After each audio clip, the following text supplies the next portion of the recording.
Last time on Dragon Ball Super, Goku and Trunks get the teetotal shit kicked out of them by Zamasu and Black. Present Zamasu finds out about the Super Dragon Balls and that Goku can have a god form and all this other crazy shit, and he's like, I'm gonna go to Zuno and get me some fucking immortality. And our heroes run back to the present with their tail between their legs. Now, before I kick into this review, I do want to say, stay to the end because there is some important information at the end of this review. Also, something else I want to say before I kick into the actual review is Super Saiyan Rosé. So people are wondering why the hell I say Rosé instead of Rose.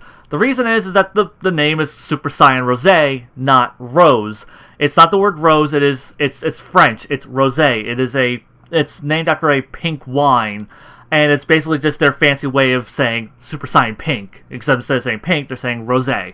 So that is why I say rosé, because it's meant to be rosé. If it were meant to be said as rose, it would be Super Saiyajin Rosu, not rosé.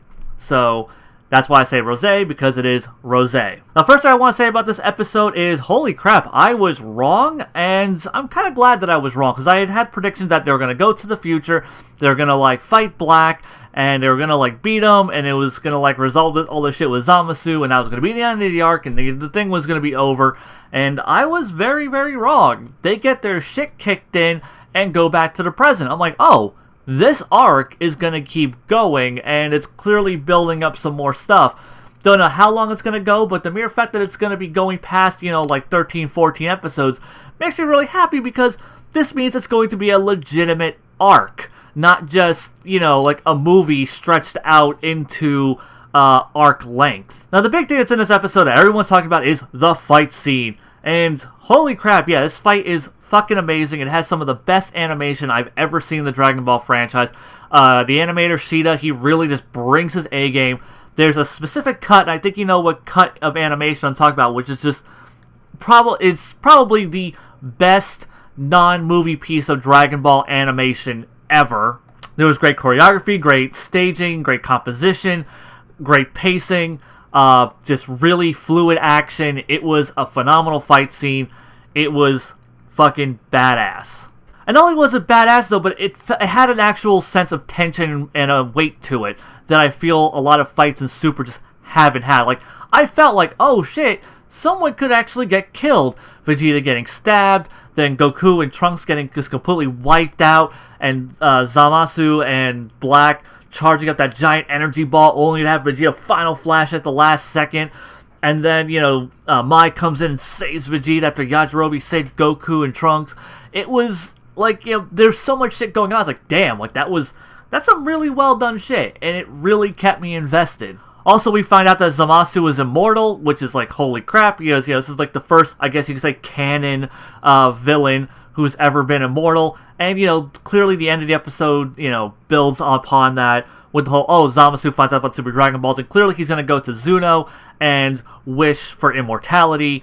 And I'm really glad they're bringing back Zuno, because he was this really weird, odd kind of fucking character for them to just be a little one note, he's here, and then they're just going to throw him off to the side and never reference him again. So the mere fact that he's coming back, it's oh, cool. He isn't just a one and done weirdo character. He actually is going to have a presence in the greater Dragon Ball franchise, or at least, in this arc. Overall, though, this is a really, really good episode. There isn't a whole lot to unpack here, unfortunately, because it is just a really sweet fight scene with some well-built tension, some good little character dynamic moments, with Yajirobe and Mai, but they're just, it doesn't really, have a lot to talk about, unfortunately. Now, as soon as this episode came out, I had a lot of smug commenters going, oh, nothing's gonna top the last episode, huh? Well, I'd say the new episode totally topped it. Well, that's fine for you. If you think this episode's better than the last one, that's perfectly fine. I don't, because, and honestly, if you know me, what I look for in my entertainment, by this point, then you'd probably know that this doesn't have all the elements that I'm really looking for in my entertainment. The last episode had everything I could ever want from an episode of Dragon Ball. It gave me really human moments with the characters. It gave me this really poignant sense of emotional weight, and then it gave me a really great fight scene on top of it. It gave me all of these things that I could possibly want from an episode of Dragon Ball, and I knew this episode wasn't going to be able to have all of those things. I mean, it has the great fight, it has some of the, emotional moments to it between Mai and Trunks, but it pales in comparison to those really more grounded human moments that we got in the previous episode. And yeah, like that, the episode before that was just perfection. Yes, the fight scene in this episode was way better than what we got in the last episode. Even though the last episode had a great fight scene, this was an even better fight scene. But to me, my entertainment is not based, my enjoyment of it isn't based solely on how cool was the fight scene. Yes, I know it's Dragon Ball, people come to it for the fight scenes, but I do want more from my entertainment personally. Also, I have one big major criticism of this episode, something that I can't say about the last one, and that is Trunks and his power scaling bullshit. I know this is like a big issue with a lot of other people, and it's an issue with me too. It really just takes me out of the viewing experience when I'm sitting there going, how the fuck is Trunks fighting Zamasu when we just saw Zamasu go toe-to-toe with SSGSS Goku? Like, this is fucking ridiculous. It bugs the shit out of me, because it was already weird that Trunks was able to go toe-to-toe with SS2 Goku, and now the fact that he's being able to go toe-to-toe with guys who can go toe-to-toe with SSGSS Goku, it's like, what the fuck is even going on here? I understand you want to keep Trunks a relevant character within his own arc, but Jesus Christ, he is just fucking OP, and there's no reason for it. Like, am I really supposed to believe that future Trunks is somehow, in his Super Saiyan 2 form, on par with an SSGSS Goku who's already absorbed the Super Saiyan God power from BOG, who is already trained with Whis, who's, trained in the Room of Spirit and Time with Vegeta for 3 years, and yet all of that, and plus all of his other world training, all of that, and Trunks is still, like, his SS2 form is apparently, comparable to Goku's SSGSS. That's fucking ridiculous. And fixing this problem would not have been that hard. You just need to do one little thing in the story, and that is switch Trunks with Vegeta. Have Trunks be the one who foolishly goes up against Black and gets fucking dropped. Have it, be Goku and Vegeta, going against Zamasu and Black. And because then you have two characters who have, clearly have comparable power, so it makes sense that they're able to hold their own, like, on an even scale. Also, it'll make sense whenever, they both take a Kamehameha and both survive it, but are both severely hurt by it.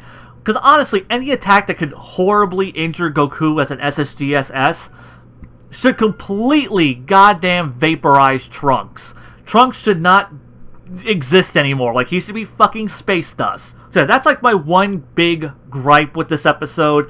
Honestly, like, I know it's a lot of other people's gripes, and, yeah, I'm sure you could use some bullshit headcanons to try to explain this away, and you know what, but you shouldn't have to. If you have to try and make excuses for, and try to make things make sense within a series, that's bad writing. It's not your responsibility to make sense of a story, it's the story's responsibility to make sense to you. This shit isn't fucking Evangelion, it's not fucking Utna, it isn't some deep metatextual, convoluted thing where, you have to, like, read into the subtext and the messaging that it's trying to convey. No, it's fucking Dragon Ball Z, and it's breaking its own, consistency in how it presents its characters and its structure and how its power scaling works. And that really, like I said, just takes me out of the goddamn viewing experience. But like I said, still a great fucking episode. Trunks bullshit aside, it does not keep this episode from being motherfucking awesome.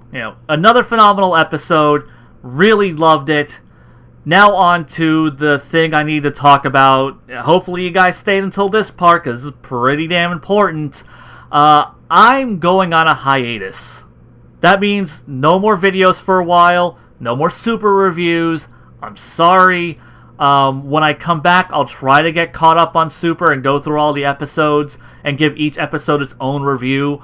But right now, though, I need to focus on other things. I need to really reevaluate some stuff, both in my life and with this channel. And yeah, some people know what's going on. Some people don't. A lot of you guys don't, but whatever. It's irrelevant why I'm doing this. I need to do this. So, I'll be back eventually. Probably within a month, let's hope. But yeah, so you're not going to see any content on this channel. I'm really sorry if you're a new subscriber and you're looking forward to more stuff. I got a backlog of shit you can enjoy. Hopefully that'll keep you busy until I get over my personal shit and I'm able to go back and invest myself in this, kind of work again and, make videos for people because, if I can't enjoy making this shit, why the fuck am I doing it in the first place? In all honesty, I wasn't even going to do this review. I was just going to put it on Twitter, I'm going on hiatus, and just leave it at that. And I thought, a lot of my subscribers aren't on Twitter. People are going to be really confused, and I know there was a lot of people really wanting to hear my opinion on this episode specifically, so I figured, just as a little something for you guys, I, decided to say, fuck it, I'll do this one last review for right now, give you guys, this review that you want. Please don't ask me about future episode reviews. I'll come back when I come back, and harassing me and demanding more super reviews or whatever videos, that's not going to make me come back faster. It's going to make me stay away longer. So, be patient. I'll be back. Till next time, guys. Zeon, out.